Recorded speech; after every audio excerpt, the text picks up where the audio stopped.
मैं आपकी होस्ट गेती आरा। हम लेकर आ रहे हैं एक नया प्रोग्राम जिसमें मजा होगा, रंग होंगे और आप सब इंटरटेन होंगे। तो जुड़े रहिए गेती आरा के संग ई आवाज टीवी पर। अस्सलाम वालेकुम तमाम सुनने वालों और देखने वालों को। ये जो तुमने कहा देखने वालों सुनने वालों, तो मुझे वो तारिक अजीज याद आ गए। तारिक अजीज मरहूम वो कहा करते थे, सुनती आंखों और सुनते कानों और देखती आंखों को तारिक अजीज का सलाम। और फिर वो बिगड़ कर वक्त के साथ ऐसा हो गया कि दुखती आंखों और सुनते कानों को तारिक अजीज का सलाम। ओहो, लेकिन आप बेफिक्र रहे, हम ना आपकी आँख और कान कुछ नहीं दुखाएंगे, बल्कि हम कोशिश करेंगे ऐसे दिलचस्प प्रोग्राम बनाएं जिसमें आप एंजॉय करें। बहरहाल, मैं जैसे कि आपको प्रोग्राम का नाम पता है गेती आरा के संग, तो मैं आपकी होस्ट गेती आरा। वैसे तो मैं एक हाउसवाइफ हूँ। टर्म से लग रहा होगा कि जैसे मैं किसी कंपनी की सीईओ हूँ। उसके बरक्स मैं बेक वक्त बावर्चन, माली, बेबी सिटर और पता नहीं क्या क्या हूँ। तो गोया तुम्हारी मिसाल ऐसी ही ऐसी हमारी है, तो हम भी तारुफ करते चले।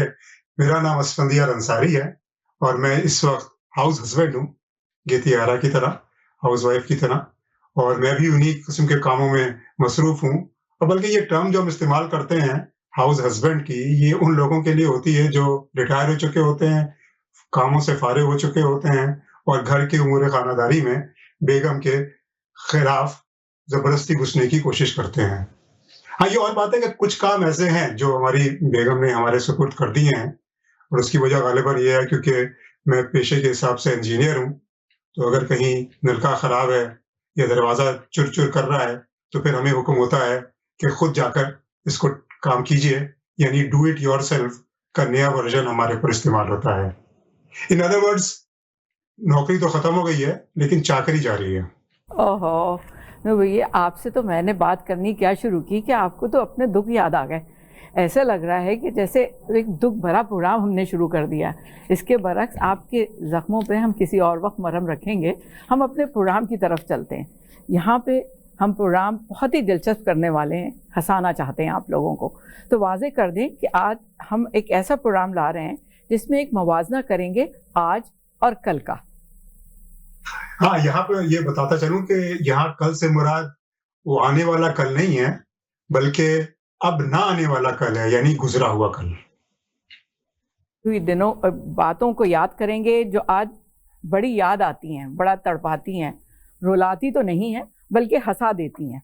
और एक हाउसवाइफ, मेरी कोशिश ये है कि जैसे एक हाउसवाइफ चीज़ें ढूंढ के निकालती है ना, मैं उसी तरह उन खुशियों को भी ढूंढ के निकालूंगी इस प्रोग्राम के जरिए और आपके चेहरे पे मुस्कुराहट लेकर आऊंगी।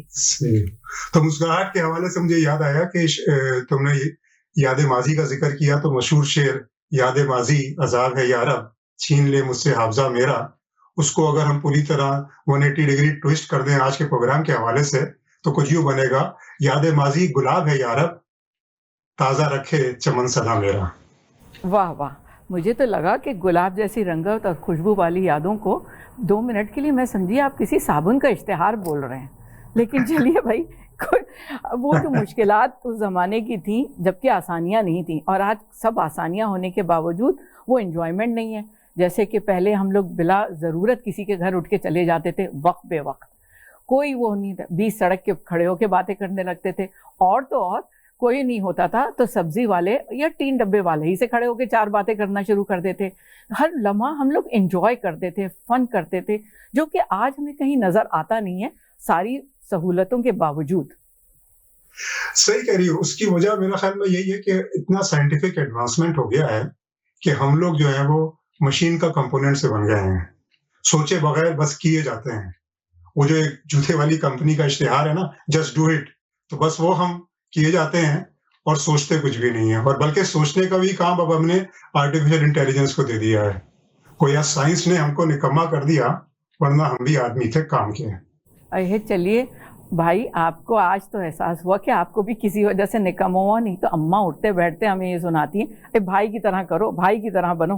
तो ये बात साबित हो गई कि आप भी कुछ ना कुछ ऐसा काम करते हैं निकम्मे होने वाला। बहरहाल, प्रोग्राम की तरफ आते हैं। हमने इसका बड़े मज़ेदार सा मौजू ढूंढा है। मुख्तलिफ मौजू में से एक मौजू हमने ये भी निकाला है, टेलीफोन, जो आजकल नाजुक और बहुत महंगा, और जिसको कहते हैं कि गिर जाए तो दिल हलक में आ जाता है कि पता नहीं अब क्या होगा। और उसके बरक्स वो वाला टेलीफोन जो एक काला सा भद्दा सा होता था और उसको ड्राइंग रूम की जीनत समझा जाता था, यानी स्टेटस सिंबल समझा जाता था, और जिसका कनेक्शन हासिल करना कोई आसान बात नहीं थी। कनेक्शन आप समझ रहे हैं ना, हर किस्म का कनेक्शन। तो क्या होता था कि अब्बा जो हैं वो उसका एप्लीकेशन डालते थे, बेटे को उसकी जवाब मिलता था, और अगर पोते का नसीब अच्छा हुआ तो समझिए कनेक्शन हो ही जाता था। इसका मतलब, और यही सब बातें होते होते जब ये मिल जाता था तो मुझे एक शेर याद आ गया। हालांकि मैं शेर के मामले में बहुत अच्छी नहीं हूँ, यकीनन गलत शेर पढ़ूंगी और हमारे भाई हमें यकीनन उसकी तस्हीह करेंगे, लेकिन फिर भी मैं पढ़ डालती हूँ, माफ़ी चाहती हूँ अगर मैं गलत पढ़ूँ। जैसे कि उम्र दराज मांग के लाए थे 4 दिन, 2 आरजू में कट गए 2 इंतजार में। यकीन है कि तुमने बड़ा सही शेर का इंतखाब किया इस मौके के लिए, लेकिन अब क्योंकि तुमने जिक्र छेड़ दिया है कि इसकी करेक्शन और तस्हीह की, तो मैं करता चलूं कि असल में ये शेर जो है ये आमतौर पे ये इसी अंदाज से पढ़ा जाता है, जबकि हकीकत में शेर कुछ इस तरीके से है, उम्र दराज मांग के लाई थी 4 दिन, 2 आरजू में कट गए 2 इंतजार में। वैसे इसी हवाले से जो तुमने बात कही, अगर हम गालिब पे गौर करें और गालिब के ज़माने में ये टेलीफोन की एप्लीकेशन का सिलसिला होता, तो यकीनन उनका ये शेर, वो अपना ये शेर इसी की नज़र पढ़ते कि आह को चाहिए एक उम्र असर होने तक, कौन जीता है तेरी जुल्फ के सर होने तक। अरे वाह वाह वाह, बहुत बहुत शुक्रिया, आपने मेरी शेर और शायरी की जो बहुत अच्छा था मैंने निकालने की कोशिश की थी, तारीफ़ कर दी। अमूमन भाई लोग कम ही तारीफ़ करते हैं क्योंकि अम्मा ने इतना ज़्यादा इन लोगों को बढ़ा दिया होता है कि बहनें बेचारी अलग ही रह जाती हैं। बहरहाल चलिए हम स्टेटस सिंबल की तरफ आते हैं। वो काला ख़राब सा फ़ोन जिसको डायल करने में घंटों लग जाते थे, उंगलियां दुखने लग जाती थी, वो हमेशा किसी ड्राइंग रूम की जीनत होता था, और मेज़बान की शान लगता था। और अगर आप एज अ मेहमान उनके घर पहुंच गए हैं तो मज़ा क्या आता था, जिस वक्त वो फ़ोन की घंटी बजती थी, जो किसी घंटे घर की घंटी से कम ना होती थी, जैसी ही बजती थी तो मेज़बान जो है ऐसे किसी बादशाह की तरह अपनी गरीब राया को देख रहा होता था। या बात यहाँ तक ख़त्म नहीं होती थी, और इसके आगे से बात ये शुरू होती थी कि तार, जिस वक्त वो आदमी आके तार उस मोहल्ले में लगाता था तो बहुत ही मज़ा आता था, हर एक कोई देख रहा होता था, क्योंकि वो एक आदमी कंधे से कपड़े पहने, कंधे पे तार डाले, वो एक जिसको क्या कहते हैं मदारी के बंदर की तरह पाइप उस पे पोल पे चढ़ता था, और उसके बाद वो सीधा तार उनके समझे हाजी साहब के घर, जो उस ज़माने के कोई हाजी साहब, मिर्ज़ा साहब, चौधरी साहब, आप भी याद करिए कि आपके मोहल्ले में कौन ऐसा होता था, तो बड़ा मज़ा आता था। लेकिन भैया वो पड़ोसी ही क्या, जो जब तक अपनी उसको तहकीक को पूरा ना करें, हम भी पहुंच जाते थे मालूम करने के लिए कि वाकई टेलीफोन आया है या एम ही हाजी साहब ने तार लगवा लिया है। हाँ, इस पर मुझे याद आया कि वो हमारे मोहल्ले में वाकई में हाजी साहब हुआ करते थे और उनके पास टेलीफोन होता था। तो एक दिन हमें ख्याल आया कि उनके यहाँ से फ़ोन किया जाए, क्योंकि बहुत ज़रूरी करना था। तो मैं उनके घर गया, दरवाजे पे दस्तक दी और वो निकले, तो मैंने कहा कि वो हाजी साहब वो फ़ोन करना है। तो उन्होंने कहा, बेटा फ़ोन तो ख़राब है। अभी वो जुमला कह ही रहे थे कि पीछे से फ़ोन की फलक शगाफ घंटी बजी। तो मैंने कहा, मगर हाजी साहब घंटी? तो मेरी बात को काटते हुए फ़ौरन बोले, कहने लगे, बेटा हाजी की बात पे यकीन नहीं कर रहे हो, एक मशीन की बात पे यकीन कर रहे हो तुम। ये तो वही हो गया जो आजकल के बच्चों का रवाज हो गया है कि उनका भी फ़ोन, माँ बाप अगर फ़ोन करें, आप लोग बताइएगा आपके साथ भी ऐसे ही होता होगा, माँ बाप फ़ोन करें और भैया फ़ोन तो उठाते नहीं हैं, और पूछ लो कि बेटा हम तो तुम्हें फ़ोन कर रहे थे, तो जवाब ये आता है कि अम्मा फ़ोन ख़राब हो गया था, अम्मी फ़ोन चार्ज नहीं था, अम्मी हम जिस एरिया में थे वहाँ नेटवर्क नहीं था। तो इसका मतलब ये कि वो हाजी साहब हों उस ज़माने के या आज के पाजी साहब हों, बात पे यकीन ही करना पड़ता है। बिल्कुल सही कहा, बल्कि मुझे इसी हवाले से याद आया है, तार के हवाले से, कि वो जो हमारा पुराना फ़ोन दुमदार फ़ोन हुआ करता था, तार वाला, उसका एक फ़ायदा और भी होता था कि वो तार जहाँ से गुज़रता था वहाँ पर अगर आप 2 कॉमन पिन लगाकर और एक रिसीवर कनेक्ट करके काम चला लें, तो आप जो है माशाअल्लाह फ़ोन भी कर सकते थे और माशाअल्लाह दूसरों की बातें भी सुन सकते थे। अरे हाँ, बातें सुनने पर भी एक और मुझे भी बड़े किस्से याद आ रहे हैं। हालाँकि मैं इतने ज़माने की नहीं हूँ जितने ज़माने के भाई आप हैं, लेकिन चलिए फिर भी अम्मा बहुत बैठ के किस्से सुनाया करती थी। तो अम्मा के एक किस्सा याद आया कि जब मोहल्ले में पहला फ़ोन आया, मिर्ज़ा साहब, उस ज़माने में वो हमारे मोहल्ले में मिर्ज़ा साहब थे, तो मिर्ज़ा साहब के यहाँ फ़ोन आया तो अम्मा को बुला भेजते थे कि आपा को बुला लो कि फ़ोन आया है। अम्मा जो थी तवे पे रोटी डाल, जलती हुई छोड़ या सालन भूनती हुई जल्दी से चादरा सर पे रखती थी और भैया मिर्ज़ा साहब के घर पहुंच जाती थी। अब मज़े की बात क्या हुई कि जब वहाँ पहुंचती थी और जैसे ही फ़ोन उठा के उनके काले से फ़ोन पे हेलो करती थी तो उनके घर के सारे लोग जो हैं वो दरवाजे पे कान लगा के बात सुनना शुरू कर देते थे कि भैया अम्मा की क्या बात हो रही है। मज़ा क्या आता था, यहाँ तक बात ख़त्म नहीं होती थी। मज़ा ये होता था जैसे ही अम्मा फ़ोन रखती थी कि अभी बताएंगे क्या बात हुई, सबको पहले से खबर हो जाती थी। बड़ा अजीब सी वो सिलसिला था, लेकिन यही छोटी छोटी खुशियाँ थी। आज क्या है, अगर आपके बच्चे के आपको कुछ खबर सुनानी भी है तो कान में क्या लगाते हैं इंजीनियर साहब, आप बताइए वो क्या होता है? ब्लूटूथ कहते हैं। हाँ, वो जो ब्लूटूथ सही। वो लगा के और बैठ जाते हैं। चलो कुछ तो मैंने सही कहा, लगा के बैठ जाते हैं और भैया अब आपको पता ही नहीं चलता कि वो आप उनको जो बात सुना रहे हैं वो आपकी बात पे सुन के मुस्कुरा रहे हैं या किसी चाबी भरे गुड्डे की तरह अपना सर हिला रहे हैं। आज तक समझ ना आया कि उसमें हो क्या रहा था। सही कह रही हो। वाक़ई में पहले जो है वो फ़ोन यकीनन पड़ोसन के या पड़ोस के सुनने जा रहे थे, तो कोई वजह होती थी कि कोई बहुत ही अहम खबर, कोई अच्छी खबर या कोई जो है वो दुःख भरी बात मालूम होने जा रही है, यानी अहम बात होती थी। अब ऐसा सिलसिला है ही नहीं। अब जो है वो क्योंकि हमारे पास वो क्या कहते हैं अनलिमिटेड फ्री मिनट्स हैं, तो बस फ़ोन लगाओ और गपशप करो और जो है वो उसकी वजह से अहम बातों की अहमियत जो है वो ख़त्म होती चली गई है। बिल्कुल ख़त्म होती चली गई है इन ज़रूरी बातों को। लेकिन बात तो ये है कि जब तक आप गप्पे ना लगाएं बातों को, उन अनलिमिटेड को यूज़ ना करें। पहले भी यही होता था कि भैया वो हमारे चचा जो थे, एक दफ़ा हम अपने चचा के घर गए तो उन्होंने अपनी जो फ़ोन था उसके ऊपर लिख के लगा दिया था कि जैसे कोई दुकानदार अपनी दुकान के बाहर नहीं, पान वाला जैसे होता था, लिख के लगाता था कि उधार मांग के शर्मिंदा ना करें। उन्होंने फ़ोन के ऊपर ये लिख के लगा दिया कि भाई ये फ़ोन सिर्फ ज़रूरी बातों के लिए। अरे वो बात ही क्या जो खाली ज़रूरी की जाए, और हम तो भैया फ़ोन पे लगा के भैया गप्पे लगा रहे हैं। अब चचा जो है वो हमारे आगे से गुजरे चले जा रहे हैं, घड़ी दिखाए चले जा रहे हैं, कभी अजान का बहाना कर रहे हैं, कभी कि किसी तरह हम फ़ोन बंद कर दें। लेकिन हम भी जब तक सारे रिश्तेदारों की और मोहल्ले की खबर ना दे देंगे दूसरे सुनने वाले की, जब तक हमें इत्मीनान ही नहीं होता था। और एक चीज़ जो मुझे याद है इसी किस्म के लोगों की परेशानी का बायस होती थी और वो ये होती थी कि कहीं फ़ोन पर बैठे-बैठे कोई कॉल ना मिला दें। और इस डर के पेश नज़र अक्सर फ़ोनों पर एक काले रंग का छोटा-सा ताला लगा हुआ होता था डायल के ऊपर, ताकि लोग जो है वो जान के या अनजाने में कोई और कॉल ना कर दें। लेकिन हमारे लोग भी बड़े चालाक होते थे। कुछ लोग जो है वो डायल घुमा-घुमा कर अपना एक मतलूबा नंबर निकाल लेते थे। कुछ लोग क्रेडिल के बटन दबा-दबा कर मुख्तलिफ तरीकों से जो है वो ये काम कर लेते थे और बेचारे हाजी साहब या चौधरी साहब या जिनका भी फ़ोन था, उनको अगले बिल में ये मालूम होता था कि इन मौसूफ़ ने या मौसूफ़ा ने कितनी कॉलें कर डाली। यही तो बात है। वो पासवर्ड प्रोटेक्शन जो है, जो आजकल का नया वो है भैया, टेक्नोलॉजी तो आप ही बता सकते हैं, क्योंकि बकौल अम्मा के हमारा बेटा इंजीनियर है। हर वक्त यही हम सुना करते थे, अरे तुम लोग तो जाहिल हो। हम लड़कियां तो हमेशा जाहिल और हमारा बेटा इंजीनियर, यही सुनते थे।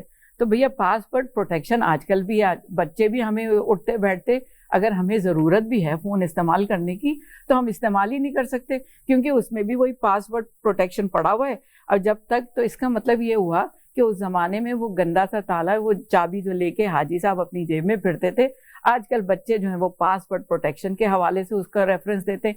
बात तो वही चल रही है। मेरे ख्याल में सिर्फ नाम बदल गए हैं उसके। सही कह रही हो।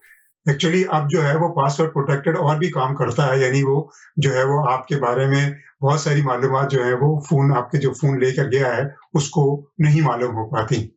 यानी गोया एक ज़माने में हम कहा करते थे कि फलाना आदमी जो है वो खुली किताब की तरीके से है, इतना उसका जो है वो ज़ाहिर और बातिन जो है वो एक है और नेक है।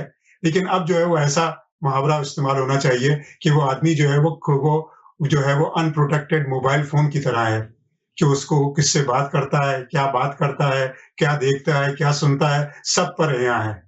लेकिन ये सिर्फ कहने की बातें हैं। हकीकत में अब कोई भी ऐसा नहीं जो कि खुले मोबाइल की तरह की ज़िंदगी रखता हो। अरे अल्लाह भाई, आप तो वाकई बड़ी सीरियस गुफ्तगू करने, फिर आपको कुछ दुख याद आ जाते हैं। मुझे लग रहा है किसी दिन हम कोई दुख भरा प्रोग्राम कर ही डालें। हम तो ये खुशियों हंसाने वाला प्रोग्राम करते हैं, रह रह के आप अपनी इंजीनियरिंग ज़रूर ले आते हैं। अच्छा, इंजीनियरिंग पे मुझे याद आया, ये तो बताइए, ये सेल हमारे यहाँ तो भाई फ़ोन बजता था, घंटी बजी, हम तो आज तक यही करते हैं, अरे बेटा जाओ ज़रा फ़ोन उठा लो। तो हमारे बच्चे हमसे उठते बैठते कहते, अम्मा ये आपकी पुराने 1950 का लैंडलाइन वाला फ़ोन नहीं है, जहाँ रखा है वहीं से उठा लीजिए। तो ये क्या सेल और मोबाइल, ये क्या चीज़ होती चली जा रही है? आप अपनी इंजीनियरिंग के हवाले से कुछ बताएंगे, ये क्या है? हाँ, ये देखो, क्योंकि ज़ाहिर है कि तुमने पूछ ही लिया तो संजीदगी पे आना पड़ेगा। वो ये कि यहाँ पर एक्चुअली क्योंकि ये फ़ोन जो है ये एक जगह पे बंधा हुआ नहीं है दुम से, तो लिहाज़ा ये जो है ये हर तरफ मूव कर सकता है, इसलिए इसको जो है वो मोबाइल कहा जाता है। अब मोबाइल पर दिलचस्प बात मुझे याद आई कि एक साहब कहने लगे कि पाकिस्तान में जो पुलिस की वैन होती है उसको भी मोबाइल कहते हैं।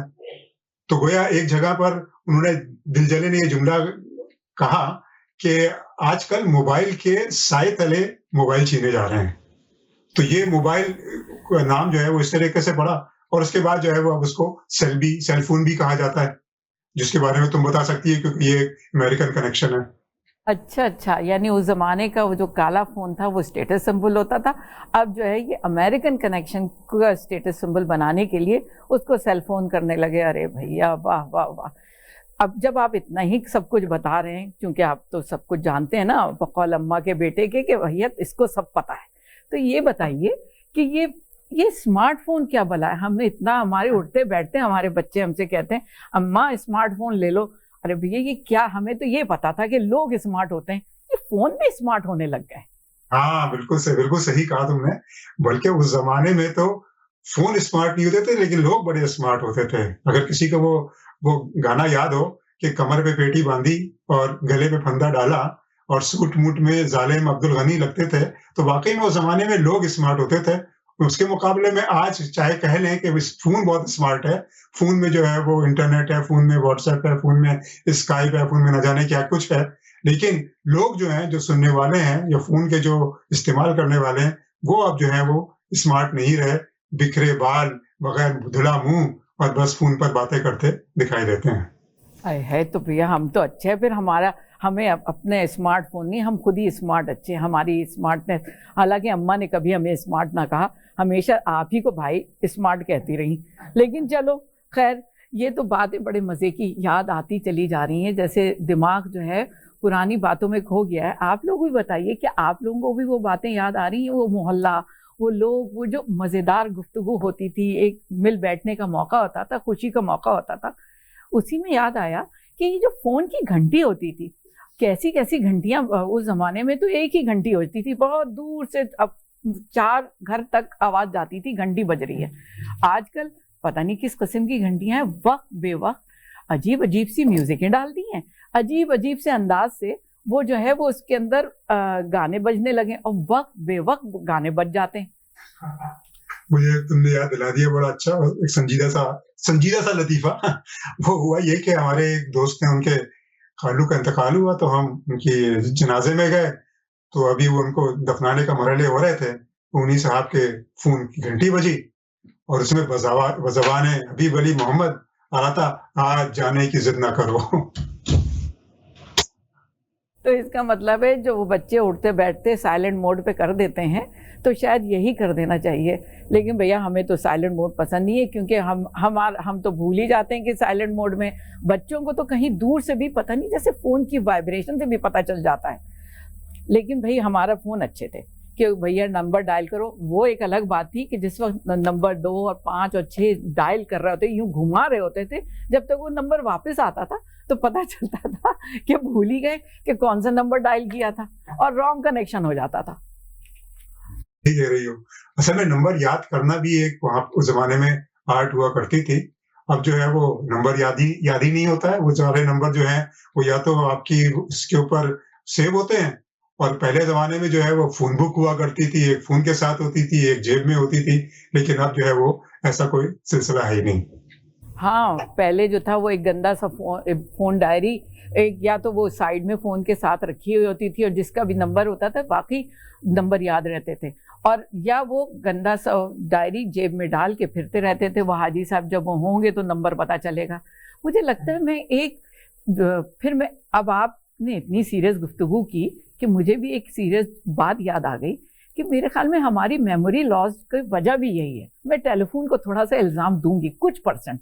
आप देखिए ना, सब कुछ याद रखते थे, नंबर याद रखते थे, जैसे आपने कहा फॉर्मूले याद रखते थे, लेकिन ये जो है ना अब सब कुछ भूल जाने की आदत होगी। क्या कहते हैं आप लोग, आप तो ज़्यादा अंग्रेज है ना, हमारा बच्चा बहुत पढ़ा हुआ है, अम्मा के हर वक्त के अल्फाज ऐसे दिमाग के अंदर चमक रहे हैं इस वक्त कि भूल ही नहीं सकती हूँ कि वो क्या कहते हैं, क्या डायमेंशिया, क्या अल्जाइमर, सब कुछ होने लग गया है। सही कह रही हो। और वाकई में तुमने एक संजीदा मौजूद छेड़ दिया, तो उसकी भी मालूमात भी थोड़ी सी देती चले जाएं। होता ये कि अल्जाइमर और इसके बारे में कहा यही जाता है कि इंसान के दिमाग के जो सेल्स हैं, जिसको उर्दू में खलिए कहते हैं, वो इस्तेमाल होते रहने चाहिए। अगर वो इस्तेमाल होना उनका बंद हो जाएगा तो वो मरना शुरू हो जाते हैं। बिल्कुल इसी तरीके से जैसे जिस्म के मसल्स होते हैं, अगर आप एक्सरसाइज नहीं करें तो मसल्स जो है वो खराब और बेकार होते चले जाते हैं। तो लिहाजा ये जो दिमाग के सेल हैं, अगर इनको इस्तेमाल नहीं करें, मिसाल के तौर पर नंबर याद ना रखें, नंबर याद रखने के लिए फार्मूले ना बनाएं, तो जाहिर है कि वो सेल भी आहिस्ता आहिस्ता दिमाग के खत्म होना शुरू हो जाते हैं, और यही वजह बनती है जो आगे चलकर अल्जाइमर या डिमेंशिया की सूरत में आती है। और बल्कि किसी शायर ने उसको इस तरीके से कहा कि गुजर जाता हूं घर के सामने से बेख्याली में, गुजर जाता हूं घर के सामने से बेख्याली में, कभी दफ्तर के दरवाजे पे दफ्तर भूल जाता हूं। वो सब कुछ याद रखता हूं, बुलाना जिसका बेहतर है वो, मगर जो याद रखना है सरासर भूल जाता हूं। ए अल्लाह, आपको तो अच्छा, आप भी कुछ भूलते हैं, लेकिन अम्मा ने तो हमेशा यही कहा, अरे भाई जैसा बनो, देखो उसको सब कुछ याद रहता है। तो आज आप पकड़े, अगर अम्मा जिंदा होती तो मैं उनको बताती कि देखिए ये इस तरह की बातें, ये अम्मी ये भी भूलते थे, हमें उठते बैठते आप हमारी वो करती रहती थी। तो इसका मतलब है हम थोड़ी बहुत नंबर डायल करने को, या जो मेमोरी का वो है उसको, मैं फ़ोन को, फिर इसका मतलब है मैं सही इल्ज़ाम दे रही हूँ कि आजकल के जो फ़ोन हैं ये सब इस तरह से अजीब से वो हो जाते हैं। और मैसेज भी इसी तरह मज़ेदार ये होता था कि मैसेज आप कर रहे होते थे, पता चलता है कि आपने लास्ट मैसेज, जो आजकल होने लगा है कि लास्ट मैसेज आपने जिसको भेजा था, आपने अच्छा मैसेज किसी और को भेजना था और किसी को बुरा मैसेज भेजना था। अब ये जो फ़ोन है, जो कि भाई मुझे तो बिल्कुल इस्तेमाल करना नहीं आते, कोई बटन दबाओ कुछ हो जाता है, तो लास्ट डायल के ऊपर हमने गलत मैसेज भेज दिया, और अब भैया आप बातें सुन रहे हैं, पता चला कि वो हमसे पूछ रहा है कि ये आपने क्या मैसेज भेजा, और हम जो है सही मानों में बगले झाँक रहे होते थे। सही कह रहे हो। एक और चीज मुझे अभी याद आई फोन के हवाले से, आज के फोन के हवाले से, बल्कि मोबाइल लफ्ज के हवाले से, कि मोबाइल होने की वजह से ये हर जगह मौजूद होता है फोन, तो और बेवक्त बज भी जाता है। जैसे मैं बता रहा था कि कहीं गमी की महफिल है और उसमें जो है वो गाने की म्यूजिक टोन बज गई, और सबसे ज्यादा तकलीफ जो है और उस वक्त होती है जब ये मस्जिद में नमाज के दौरान बज जाता है, और उसके बाद जब सलाम लोग फेरते हैं, तो अगर आप दाएं तरफ बैठे हैं तो दाएं तरफ सलाम फेरने वाले बस फिर बाएं तरफ का सलाम भूल जाते हैं, क्योंकि वो आप ही को देख रहे होते हैं और बहुत ही गुस्से की निगाहों से आप देख रहे होते हैं। कभी ऐसा भी होता है कि ये फोन जो है, आप बाथरूम में हैं और ये फोन बज गया। और बल्कि इसके ऊपर मैं कल ही पढ़ रहा था, किसी ने बहुत ही खूबसूरत सा कथा लिखा, तो वो इस तरीके से था कि दौरान गुस्ल बेल जो बजी बाथरूम में, दौरान गुस्ल बेल जो बजी बाथरूम में, आंखें थी बंद कान से साबुन लगा लिया, आंखें थी बंद कान से साबुन लगा लिया, बोला न जब कोई तो उसे रख दिया परे, सेलफोन को ही जिस्म पर मलकर नहा लिया। बड़े मज़ेदार बातें, इतनी बातें हैं कि बस बता नहीं सकते, हमें तो बहुत बातें याद आ रही हैं, और लेकिन अनलिमिटेड टाइम की इतने महदूद होने की वजह से, जिसको कहते हैं अनलिमिटेड, पता नहीं कौन सा टाइम, प्रोग्राम का तो अनलिमिटेड टाइम नहीं हो सकता। हम किसी और वक्त आपको दोबारा इस और मुख्तलिफ मौज़ूओं के ऊपर इसी तरह की बात करेंगे। आज का मकसद ये था, मैं ये देखना चाहती थी कि आप लोगों को कितना मज़ा आया। अगर आप लोग ज़ोर से कहकहा लगा के अगर ना भी हंसे होंगे, अगर आपके चेहरे पे खफीफ सी मुस्कुराहट भी आ गई, तो मैं समझूंगी हमने ये प्रोग्राम बेहतरीन पेश किया। आप लोग भी अपना ये हमारे बारे में, इस प्रोग्राम के बारे में ज़रूर ये आवाज़ के ऊपर मैसेज करिए और बताइए कि कैसा लगा आपको प्रोग्राम, और आप किस मौजू पे बात करना चाहते हैं, और अपनी मुस्कुराहट किस बात के ऊपर जाहिर करना चाहते हैं। बहुत शुक्रिया आपसे, हमेशा मुस्कुराते रहिए और खुशियों में मिलाते रहिए गेती आरा के संग। मैं आपकी होस्ट गेती आरा, हम लेकर आ रहे हैं एक नया प्रोग्राम जिसमें मज़ा होगा, रंग होंगे और आप सब इंटरटेन होंगे। तो जुड़े रहिए गेती आरा के संग ई आवाज़ टीवी पर। You are watching E-Awaaz TV, Voice of Community.